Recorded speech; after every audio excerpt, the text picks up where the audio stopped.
আসসালামু আলাইকুম সবাইকে। Bengali sisters kitchen travel and blog থেকে আমাদের ফ্রেশ মাছ খেতে ইচ্ছা করলে আমরা চলে গেলাম পাশের দোকানে। তখনও সব কিছু সাজানো হয়নি, তারপরে আমরা দেখে 2 রকম মাছ নিয়ে নিলাম।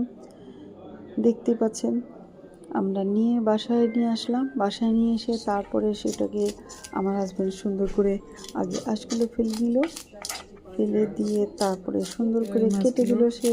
আমি দিয়ে নিলাম ভিনিগার আর লবণ দিয়ে, দিলাম হলুদ মরিচ আর লবণ দিয়ে মাখিয়ে রেখে ওটাকে ভেজে নিলাম। ভাজার পর তারপরে নিয়ে নিলাম মশলা কষানোর জন্য। প্রথমে প্যানের মধ্যে আমি দিয়ে দিলাম পেঁয়াজ, রসুন বাটা, হলুদ, ধনে, জিরে সব কিছু দিয়ে তারপরে এটাকে মশলাটাকে আগে ভালো করে কষিয়ে নিলাম। কষিয়ে নিয়ে তেল উপরে ওঠা পর্যন্ত ওয়েট করলাম। টমেটোটা দিয়ে আমি ভালো করে নেড়ে নিচ্ছি। টমেটোটা গলে গেলে তারপর আমি এর মধ্যে মাছটা অ্যাড করব।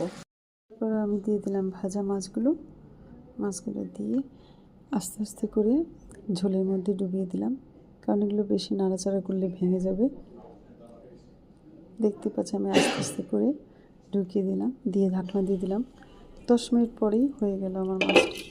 আমি আস্তে করে জাল রেখে তেল ওঠা পর্যন্ত হয়ে গেল আমার মাছটা রেডি। দিয়ে দিলাম আমার গার্ডেনের একটু ঝোল থাকবে। সামুদ্রিক মাছ, দেশীয় মশলার রান্না। আপনারা ট্রাই করুন তাহলে।